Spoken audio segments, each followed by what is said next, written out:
tap into your most original thinking, organize your ideas, and create the opportunities to launch your creative work. Unlocking your world of creativity with best-selling author and brand innovator, Mark Stinson. Welcome back, friends, to our podcast, Unlocking Your World of Creativity. And our world travels take us around the globe, talking to creative practitioners about how they get inspired and how they organize their work, but also how they gain the connections and the confidence to launch the work out into the world. And today our guest fuses design, motion, technology, all to create immersive visual experiences for music, brands, and other live shows. It's Tom Bairstow, founder and creative director of Northhouse Creative. Tom, welcome to the show. Hi, Mark. Thank you for having me. Yes, absolutely. When I think about these immersive visual experiences, I had something in mind. Then I looked at your studio's reel, and here comes music icons like Coldplay. You've done the events for the Queen's Platinum Jubilee and the King's Coronation and Super Bowl 50 halftime show. And of course, my personal favorite, Encanto at the Hollywood Bowl. Very beautiful work. And as I think about this immersive experience, I wondered if you had a definition, a platform, framework that you say, whatever experience, at whatever scale we're developing, here's what we want to create as an immersive experience.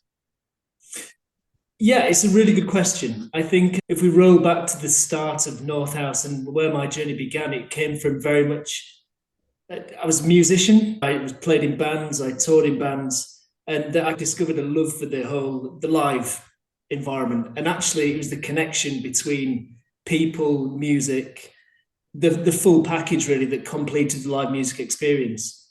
And that was back in 2008. And so when I first started designing video for live shows, it was quite a new thing. LED screens were quite a new technology. They weren't being used that often in live shows. And I happened to get into the industry at the right time there. Obviously started in a bedroom, upgraded to the living room. Then I upgraded to upstairs of a carpenter's workshop that was filled with dust and debris. And the starts of the beginnings of the company were quite bizarre in many ways. As many companies begin, it's always quite ground roots. But then as soon as projects started to come in, realized there's a need for the team. So team assembled and we became more of a core team. But the whole industry was gradually shifting into much more video, multi-sensory experiences, as opposed to just being a video on a back wall that was helping to show an artist's face in the screen, for instance. Mm-hmm. And so what we've always really tried to do is to combine physical set elements, lighting, video, and trying to create a whole experience for fans that becomes quite a unified experience that doesn't just become, here's a lighting moment, here's a video moment. And our traditional workflow has always been music and live music shows. But as we've evolved over time, we're doing a lot more brand events, brand activations, and the venues are changing. Everyone's aware of the Las Vegas Sphere, this iconic, insane venue that there's been so many amazing creatives that have helped to create U2's show. We weren't a part of that one. A couple of years previous to that, we did Coldplay's show in the Al Wasl Dome in Dubai. Mm-hmm. And that was a real eureka moment. It was, wow, we're fully surrounding the audience in this 360-degree sphere and immersing fans in the Coldplay cosmos, ultimately. Yes. And I think something really clicked at that moment as, wow, this is huge. And I think we've been really striving to create more immersion for fans ever since then. And of course, that led to the Platinum Jubilee, where we projection mapped Buckingham Palace. And it was more about how we could use the architecture to really create something special and really unique. And as you mentioned, Disney's Encanto, that was a really fun one. Again, combining the physical with the digital and looking at how we could transform the iconic arch of the Hollywood Bowl, adding set design elements crafted beautifully by Misty Buckley, who we collaborate with and have done for many years. And then combine that with projection elements and augmented reality. And again, just immerse people in this kind of multi-sensory experience. Yes. And not doing it in a vacuum. I see what you're saying, that you're actually using the architecture of the venue, whether that's the palace or the bowl, or the sphere, in terms of bringing that together. And you mentioned the word workflow. I think about our audience as creative practitioners, thinking about how you approach that creative process from the beginning. Projects of such magnitude. We all start with our space. It might be an 8.5 by 11 page in front of us, or it might be the Hollywood Bowl. What is your approach, no matter what the magnitude of the show? We're very process driven. I guess we've always, as a team, been very collaborative in every stage of a project, but especially in the earlier stages of a project. I think the collaborative approach really helps to plant as many ideas as possible. And so we'll jump straight into the ideation stage, the conceptualization stage really early on. Mm-hmm. On the same token, within our team, we've got producers, production, we've got creative, we've got design, we've got technology. On this, whilst we're developing the ideation and the ideas, we are also looking at the production processes for, okay, how can we factor that into the time frame? And then the technical side of things, which is how can we achieve that? And also, how can we bring in the latest technology to really take this to another level? And so the process is a very collaborative approach between many different internal departments within the team to ultimately try and produce the best, but also the most efficient show at the same time, and make sure ultimately we can deliver on time, because sometimes we're dealing with crazy technical challenges. Like we did an immersive show for YouTube recently, and we were working with 125 million pixels, which is totally colossal. It was insane. So we really had to reverse engineer the whole process to work with our designers and our art directors to figure out what do we really want to achieve creatively, but then how can we technically achieve that, and how do we work that into the time frame from a production point of view. Yes. So it's a very collaborative approach. And what a challenge creatively and technically. And I wanted to maybe pull the curtain back a little bit on that process. I can imagine, for example, a Super Bowl 50 show, there's not a lot of room for error. The minutes matter, the seconds matter. You're dealing with the highest level of star power, as you are in many of your shows. But how do you address those challenges, but also the contingency planning for what if a bulb does blow? Yeah. You just hope that it doesn't. Yeah. Yeah, I mean, you think about the simplest show. Oh, the projector got unplugged. It's, oh my God. But no, but the star power is something that comes to mind. If Beyonce's microphone goes out, it's not a good moment. Yeah, exactly. I think there's always a level of contingency in every show, and that's within our departments, within sound, within lighting, etc. Something we're always very aware of. From a technical point of view, there's always a backup media server. There's always a backup projector. There's always something. If A fails, there's a B backup on the technical side of things. On the creative side of things, you just have to learn to be incredibly adaptive and reactive and respond really quickly to quite a quick creative process, really. If you start a project 3 months in advance, I think if we take the Super Bowl 50 as an example, we got a phone call from Phil Harvey, Coldplay's creative director, manager, back in November or December. And then he was starting to develop the ideas, but really the true design work started in January.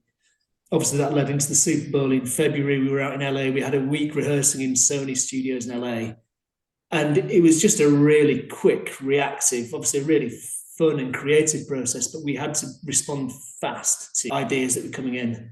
I think if you take a step back and you look at every project you work on, you just have to learn to be, to adapt ultimately to constant changing criteria. We're certainly not as structured as the production design or other design areas might be, where things have to be a lot more locked and structured.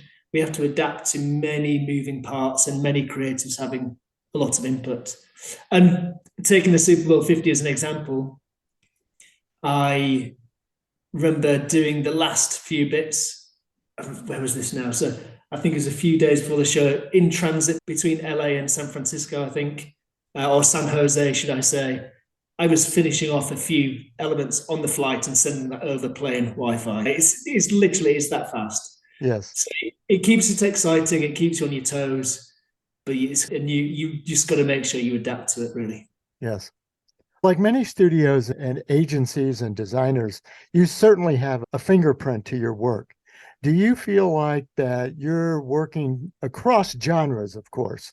Are the clients, producers hiring you for your style, or are they hiring you for your ability to adapt to their creative brief, if I could call it that?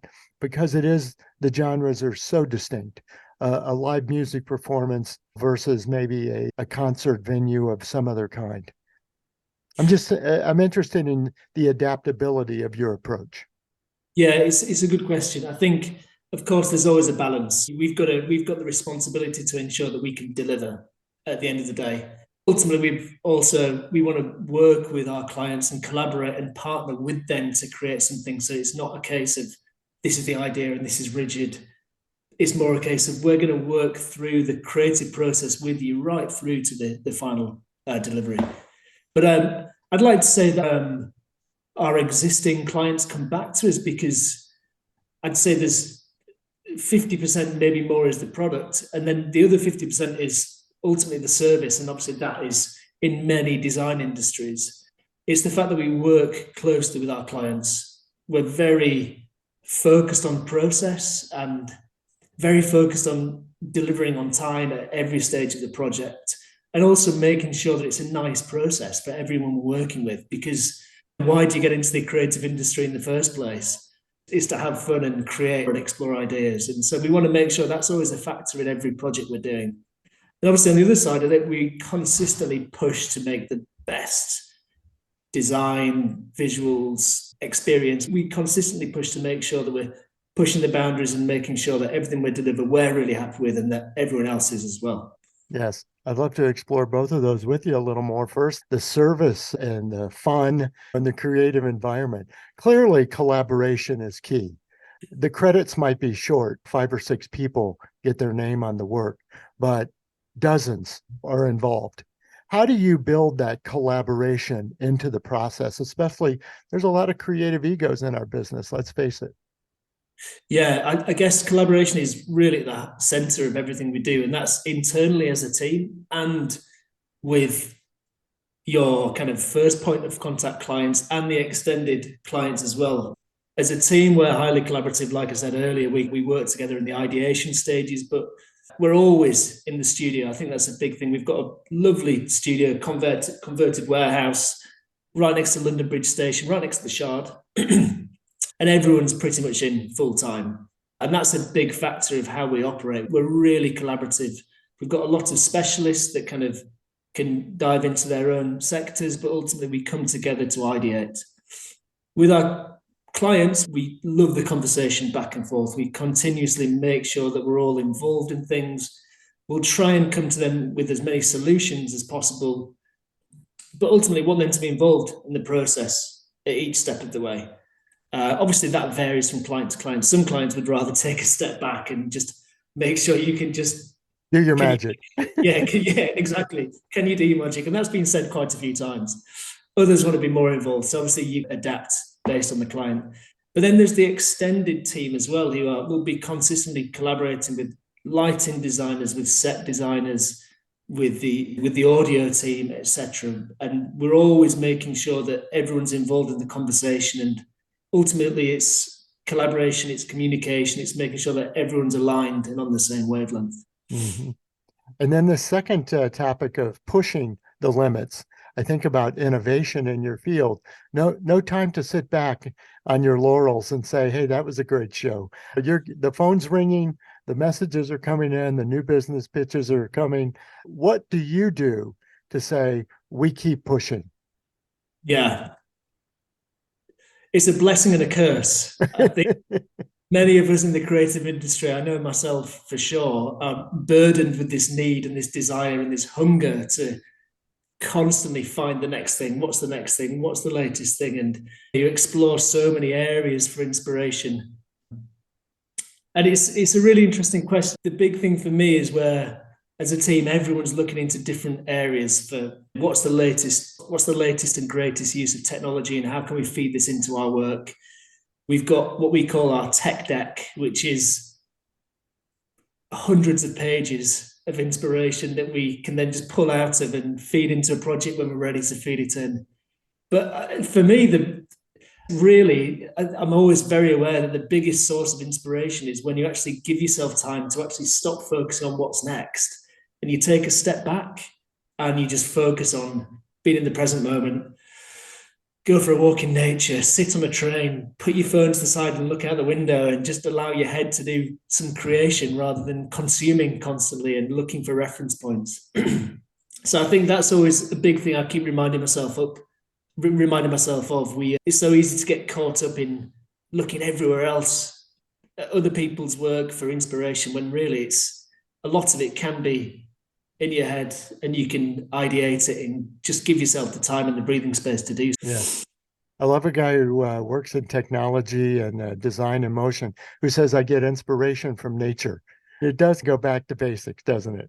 Yeah, and obviously you mentioned earlier about why do people come to us? And I think there's a huge element of our work. We're very much in the digital world a lot of the time, but I think a lot of our inspiration is taken from the world around us. You've got to look at the outside world and bring that into digital. And when we look at designing specifically for LED screens or projection, we're constantly thinking, how can we soften these digital screens and make them feel more like a physical object, more like something that's either part of the set design or something that's inspired by natural elements and organic materials. And it's something we always try and thread in creatively to our work. And the work is gorgeous. And listeners, go by northhousecreative.com to check out the reels and the examples, and you're really going to get inspired. Tom, I'm curious as I look behind you, the whiteboards, the flip charts, the TV screens, what's new ideas? What's new projects that might be coming down the way? Nothing confidential. Don't want to break any NDAs here, but what kind of things are on the forefront? I'm not sure what I can disclose. We've got quite a few artist tours. We're in discussions with them, semi-developing for next year. I can't say too much. There's some really exciting things for next year. There's some brand events, there's some shows, there's some interactive installations, immersive experiences. We're even developing some ideas for projects in 2026 at the moment. So there's quite a long reach. For the back end of this year, we've just done a really nice brand event with Joe Malone. That's at Battersea Power Station in London. We've helped design their Christmas experience. And then we are developing a few shows in Saudi Arabia and Dubai at the moment that all deliver at the end of this month. So there's quite a few things going on. So it's really interesting. We're working across many sectors at the moment, but obviously with the intention and the unified approach of just pushing to really push the boundaries in visual design and combine design, motion, and technology and everything that we do. Love it. We're going to keep our eyes open and keep us posted as some of these projects come to fruition. Will do. Tom, I wondered if you could leave us with some thoughts for really all creatives, no matter the field, of creating more immersive experiences, almost notwithstanding the media. When we work in all sorts of mediums, but we want to engage our viewers, our customers, our clients in many different ways. What are some of the ideas that you would share with us in being more immersive and engaging and interactive? It's a really interesting question. I think that there's so many different routes and approaches, but I think it really is about people. I think when you look at what an experience is, it's a shared experience between people, and you're looking to basically go back to the core principles of creating a show or an experience, and it comes down to the story. It comes down to the narrative, and it's that combined with moments, emotion, and experience. And it's those core elements that help to bring it all together. And I think that's why often when we go to the drawing board at the start of a project, we do try and take a step away from digital platforms, and we put pen to paper, we get into our heads, and we just think about things not from purely a digital design point of view, but really thinking about the whole human experience and what the emotions could prevail from there. So I think that's a really important factor, is to really put the people first and the emotions that come with that. Yes, that's worth underscoring. The story, the moments, the people, and the shared experience. I love that. We might be in our own seats in row H, but we're together there with thousands of other people, right? And Exactly. we're all sharing that experience. Wonderful insight. Tom Bairstow has been my guest, founder and creative director of Northhouse Creative. I have loved talking with you, Tom, about all these different live shows, and can't wait to see what you're coming up with for the next round of projects. Lovely. Thanks, Mark. It's been great to chat. Yes. And listeners, come back again next time. We'll continue our around the world journeys. We're stopping off in places as we did today in London. We'll be going to Portugal, back to New York City, and then LA. We're exploring all sorts of insights and experiences and how we can be inspired for new ideas and then ultimately create the opportunities to launch our creative work out into the world. So until next time. Unlocking your world of creativity with best-selling author and brand innovator Mark Stinson. This program was produced by BSB Media, creators of IntelliKey Leadership Stories, Unlocking Your World of Creativity, and thepeaceroom.love.